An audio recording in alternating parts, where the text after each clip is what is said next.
एक बात और बोलें, जिसका मन निर्मल होता ना, जो एकदम शरणागत भक्त होता है, उसे तो भगवान का भजन नहीं करना पड़ता, भगवान उसका भजन करते हैं। अयोध्या में श्री हनुमान जी बैठे, श्री राम जय जय राम। इतने में नारद जी आ गए। नारद जी ने कहा, हनुमान जी हाँ भजन कर रहे? जी जी भजन कर रहे। नारद जी बोले, भैया हम भी भजन करते रहते 24 घंटे, तुम भी भजन करते रहते, बुरा ना मानो तो एक बात पूछे? पूछो। आप भगवान के लाडले भगत हो कि हम? हनुमान जी बोले, हम ये माप तौल में नहीं पढ़ते हैं, ये हमें झंझट पता नहीं। एक रास्ता दिखा सकते हैं। क्या?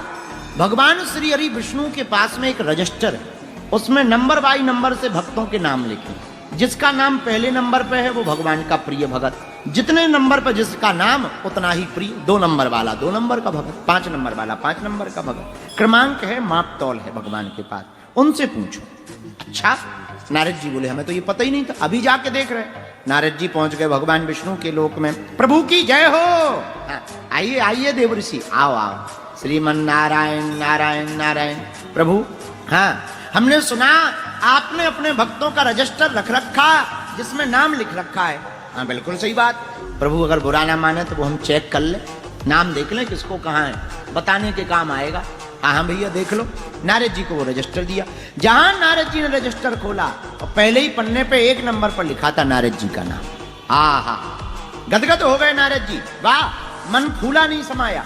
पर पूरा रजिस्टर खंगाल मारा, हनुमान जी का नाम ही ब्लैक लिस्ट में है ही नहीं।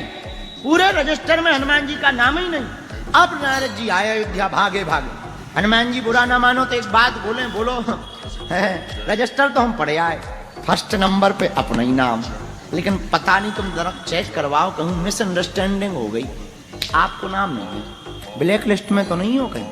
हनुमान जी बोले, अच्छा रजिस्टर में हमारा नाम नहीं है? नहीं, एक काम करो, आपने छोटी डायरी में चेक करो। डायरी में? डायरी भी है क्या? हनुमान जी बोले, डायरी भी है। नारद जी बोले, वो तो चेक ही नहीं कर। अब नारद जी फिर आए भगवान के पास। प्रभु की जय हो। श्री हरि नारायण भगवान ने आशीर्वाद दिया, आओ देवऋषि आओ आओ। फिर से क्यों आए? प्रभु आपने बताया नहीं कि एक भक्तों की छोटी डायरी भी है? भगवान ने पीताम्बर से निकाला, हाँ छोटी सी, इसे भी चेक करोगे? हाँ लाओ। जैसे ही पलटाई से एक ही नाम, एक ही नंबर पे हनुमान जी का। अब नारद जी चौंक गए। दोनों एक रजिस्टर एक तरफ रखा, दूसरी तरफ डायरी रखी। बोले, अब हम जाएंगे तो बाद में, पहले जी बताओ, इस वाले में हम पहले नंबर पे, इस वाले में हनुमान जी पहले नंबर। इसका मतलब आप दोनों को उल्लू बनाना चाहें। हम आवे तो हमें पकड़ा देते हुए, जो हनुमान जी आएंगे तो आपने बुद्धि लगा ली कि इन्हें पकड़ा देंगे, जो छोटी वाली। दोनों को लगेगा कि आई एम फर्स्ट नंबर। अब हम समझ गए आपकी बुद्धि। अरे भगवान बोले, ना ना ना ना, ऐसा नहीं है। फिर तब भगवान श्री हरि जी ने हाथ पकड़ा नारद जी का। बोले, भैया जो हमारा भजन करते हैं हम उनका नाम रजिस्टर में लिखते हैं, लेकिन हम जिनका भजन करते हैं उनका नाम हम डायरी में लिखते हैं। ऐसे श्री हनुमान जी महाराज हैं। तो भैया जिसका मन निर्मल होगा, बुद्धि शुद्ध होगी, उनको अपना ख्याल नहीं रखना पड़ेगा, भगवान उनका ख्याल रखेंगे।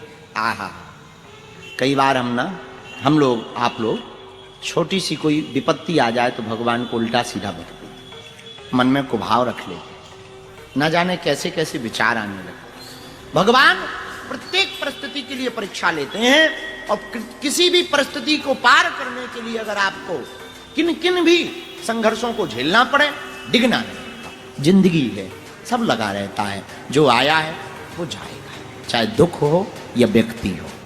आप अपनी कीमत ऐसी बनाओ स्वर्ण की तरह कि कीचड़ में भी गिर जाओ तब भी कीमत तुम्हारी सोने के समान रहे। सोना कीचड़ में गिर जाता है तो क्या कम में बिकता है? उसकी तो जो कीमत है उतने में ही बिकेगा। उसी प्रकार तुम अपनी जिंदगी का चरित्र का निर्माण करो कि कहीं भी गिर जाओ, कहीं भी बैठ जाओ, तुम्हारी कीमत बराबर रहनी चाहिए। एक ब्राह्मण भगत थे, बड़े सीधे साधे थे पंडित जी। तो वो तीर्थ यात्रा के लिए गए, नई अवस्था थी, दोनों भाई थे, दोनों युवान थे, तीर्थ यात्रा करने गए। तो एक बूढ़े पंडित जी साथ में मिल गए, वो बीमार पड़ गए। दोनों जवान थे तो दोनों कहा कि आप चिंता ना करो, हम आपकी सेवा कर देते हैं। दोनों ने सेवा की। वो बूढ़े ब्राह्मण बड़े प्रसन्न भये, बोले आपने हमारी बहुत सेवा की, अगर सेवा ना करते तो ना हम बचते ना, बहुत बीमार हो गए थे। हम तुम्हें वचन दे रहे, जाओ हम अपनी बेटी के साथ तुम्हारा ब्याह कराएंगे, बड़े वाले से। तो उस युवक ने कहा कि नहीं नहीं, रहने दो, हमारी ऐसी कोई इच्छा नहीं है, हमें विवाह के झंझट में नहीं पड़ना है। तो वृंदावन में उसने साक्षी गोपाल जी के सामने वृद्ध ने कहा कि नहीं नहीं नहीं, हम वचन दे रहे हैं श्री ठाकुर जी के सामने कि हम अपनी बेटी का ब्याह आपसे करवाएं। तो बालक ने कहा कि जब आप नहीं मान रहे हैं तो ठीक है। बात आई गई हो गई, वो घर पहुंचे, ये भी घर गए। कुछ दिन भये, अब ये दोनों युवक उस वृद्ध के घर पहुंचे कि आपने वचन दिया था, छोटे वाले ने कहा कि आपने बड़े भाई के लिए ब्याह के लिए वचन दिया था, अब आप घर भी आ गए हो, अब करवाओ शादी। तो बूढ़े वृद्ध ने अपने घर पे चर्चा की कि हमने ऐसी ऐसी बात रख दी, ऐसी ऐसी जबान दे दी है, अब बेटी का विवाह अमुक अमुक बालक से करना चाह रहे। घर वाले बोले वाह, बूढ़े और बालकों की बातें तो एक ही होती हैं, इनकी बातें बहुत ज़्यादा गंभीरता में नहीं लेनी चाहिए, हम नहीं करेंगे, अपने हिसाब से करेंगे, तुम्हारे हिसाब से थोड़ी करेंगे। तो वृद्ध ने कहा कि हमने तो जबान दे दी। बोले कोई बात नहीं, कह देना बीमारी में निकल गया। बीमारी में तो कई बातें निकल जाती हैं, आदमी बीमार रहता है, कुछ जाने क्या क्या कह देते, कह देना बीमारी में निकल। लड़के जो युवक था, वो ब्राह्मण युवक, उसे और मन में ऐसी तो कोई लालसा नहीं थी, पर यह थी कि इन्होंने वचन दिया है। गांव वालों ने झूठा साबित कर दिया कि झूठ मूठ शादी करने के चक्कर में ऐसी नौटंकी कर रहा। अब इसे और बुरा लगा, बोले इससे अच्छा तो अब पंचायत बैठे, अब तो शादी होके ही रहेगी। अब पंचायत बैठी तो गांव वाले बोले बताओ क्या प्रमाण है कि इन्होंने कहा, वो यहीं के रहने वाले थे, उड़ीसा क्षेत्र के ही। तो गांव में पंचायत बैठी तो बोले और तो कोई बात नहीं, बस ये बात है कि हमको इन्होंने वचन दिया था कि अपनी बेटी का ब्याह करवाएंगे, आप दोनों ने सेवा की। गांव वाले बोले भाई ऐसी बातें नहीं मानेंगे, रोगी बीमार आदमी शायद दिमाग चढ़ गया हो, कुछ भी कह सकता है, या तुमने जबरदस्ती दबाव दे दिया हो। कोई सामने था गवाही में?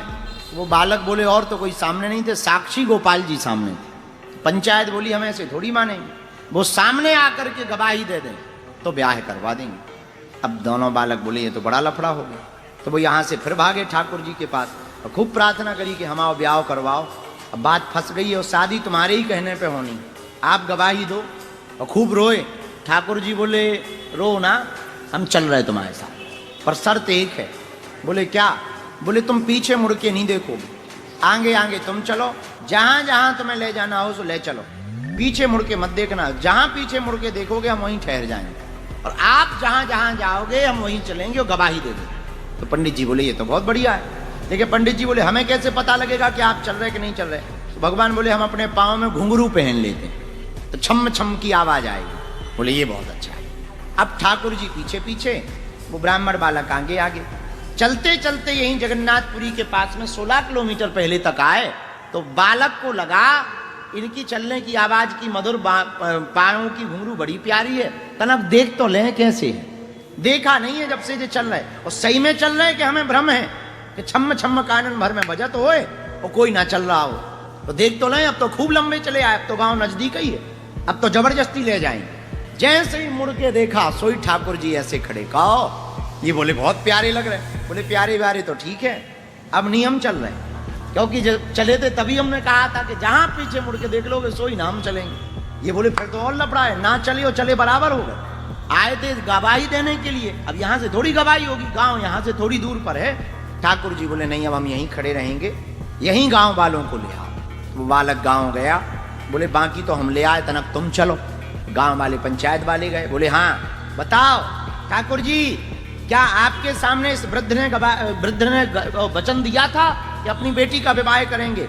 सोई ठाकुर जी बोले बिल्कुल, हमारे ही सामने इस वृद्ध ने कहा था कि हम अपनी बिटिया का विवाह इस बालक से करेंगे। उसी दिन से उन ठाकुर जी का नाम हो गया साक्षी गोपाल ठाकुर जी।